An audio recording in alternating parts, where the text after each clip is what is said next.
E aí o William Booth, ele falou o seguinte: eu vou levar esse homem, e levou esse homem para a casa dele, deu banho naquele homem, deu comida e deu o evangelho para aquele homem. E aquilo tocou tão profundamente no coração de William Booth, que ele então começou a convidar pessoas. Ele começou a criar um movimento. E ele percebeu que Deus tinha aberto uma grande porta de oportunidade para que pessoas fossem alcançadas, pessoas socialmente destruídas, pessoas longe do Senhor. E ele começou uma campanha chamada Pão, Sabão e Salvação. E esse movimento foi crescendo, ganhando corpo, agregando pessoas. E foi aí que nasceu o Exército da Salvação, que talvez muitos de vocês já tenham ouvido falar. Que aqui no interior de São Paulo a gente não conhece muito bem, mas é uma instituição mundialmente reconhecida. Pão, sabão e salvação. No meio da necessidade é que pode estar a porta, a oportunidade para a igreja avançar. William Booth, ele disse o seguinte: enquanto as mulheres chorarem como choram agora, eu lutarei. Enquanto criancinhas passarem fome como passam agora, eu lutarei. Enquanto homens passarem pelas prisões entrando e saindo, eu lutarei. Enquanto há um bêbado remanescente, enquanto há uma pobre menina perdida nas ruas, enquanto restar uma alma que seja nas trevas, sem luz de Deus, eu lutarei e lutarei até o último instante. Das necessidades é que estão as portas, muitas vezes, abertas. Que nós possamos ser sensíveis a isso. Que nós, como igreja, possamos olhar para essa cidade e que a gente possa pensar: Deus, que porta o Senhor está abrindo aqui para nós? Que necessidade que tem aqui? Como a gente pode ser relevante na nossa cidade? Como que a gente pode servir no Teu reino e fazermos a diferença nessa cidade? Uma outra questão é que as oportunidades não significa que não teremos obstáculos. Quando Deus abre uma porta, uma oportunidade, seja em qualquer área da nossa vida. E pensando na questão da missão, não significa que uma porta aberta seja ausência de obstáculos. Os obstáculos virão.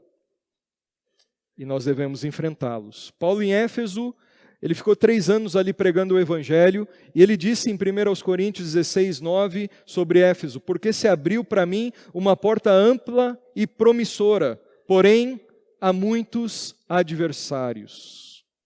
Paulo disse que foi o Senhor que abriu as portas, mas que havia muitos adversários ou obstáculos.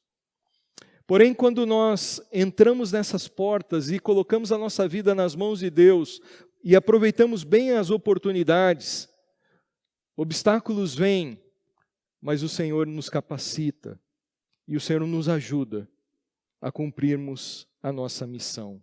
A igreja de Filadélfia enfrentou obstáculos. Jesus abriu uma porta de evangelização, mas aquela igreja enfrentou sim obstáculos. O primeiro obstáculo era um obstáculo interior, era um obstáculo que tinha a ver com a própria realidade daquela comunidade, daquela igreja. Quando o Senhor disse para aquela igreja que aquela igreja era uma igreja fraca, era uma igreja com pouca força, mas que guardou a palavra do Senhor e não negou o nome do Senhor. Ao que parece, a igreja de Filadélfia, o que estava na cidade de Filadélfia, não era uma igreja grande, não era uma igreja com muitos membros, mas era uma congregação fiel. Era uma igreja que provavelmente não tinha ali alguém de status social, não era composta por pessoas de classe alta. Era uma igreja pobre, humilde, simples. Era uma igreja nesse sentido que Jesus diz que tinha pouca força. Porém, aquela igreja não se acovardou. O que acontece muitas vezes é que as oportunidades da nossa vida são perdidas porque a gente fica entrando em complexos de inferioridade. porque a gente fica se diminuindo, a gente fica com medo, a gente fala, não, isso não é para mim, a gente, enfim, se esconde atrás, muitas vezes, daquilo que a gente diz que são fraquezas em nós. Mas aquela igreja não se acovardou, ela não se escondeu no seu tamanho pequeno. Tinham igrejas maiores ali na Ásia Menor, como Sardes, nós vimos semana passada. Era uma igreja grande, porém era uma igreja morta, diz o Senhor. Filadélfia era uma igreja pequena. E que não teve como obstáculo o ser pequena. Pelo contrário, ela guardou a palavra e não negou o nome. Isso significa que foi uma igreja apegada com a palavra e uma igreja que não negou o testemunho do Evangelho e pregou com ousadia.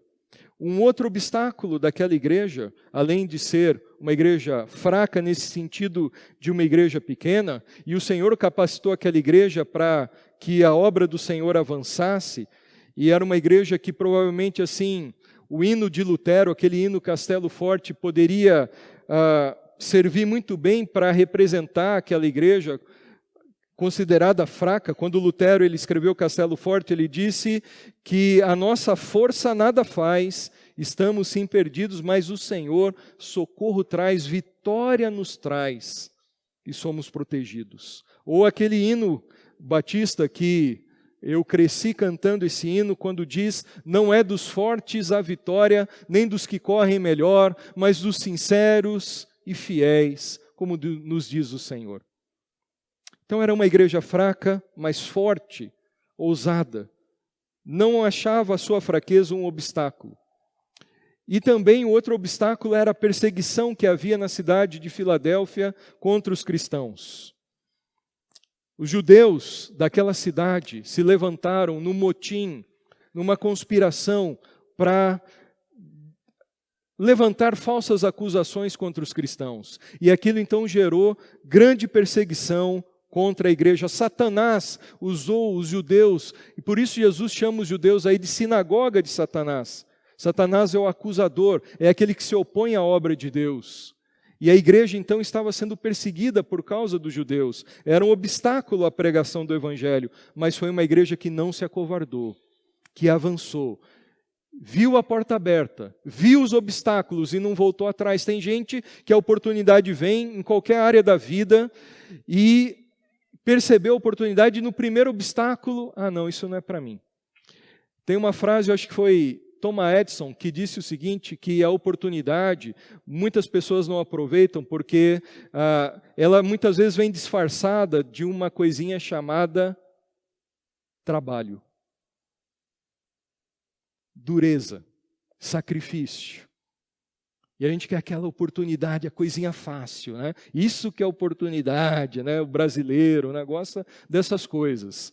Às vezes oportunidades significam batalhas, obstáculos, que valem a pena nós passarmos por eles, porque o resultado é excelente, é muito bom. E aquela igreja, apesar das adversidades, dos obstáculos, foi uma igreja que não se acovardou e avançou, levando pessoas a conhecerem a Cristo. Meus irmãos, nós precisamos perceber, nós precisamos orar, pedindo para Deus o seguinte, Deus, nos faça ver quais são as oportunidades, as portas abertas. Mesmo que hajam obstáculos,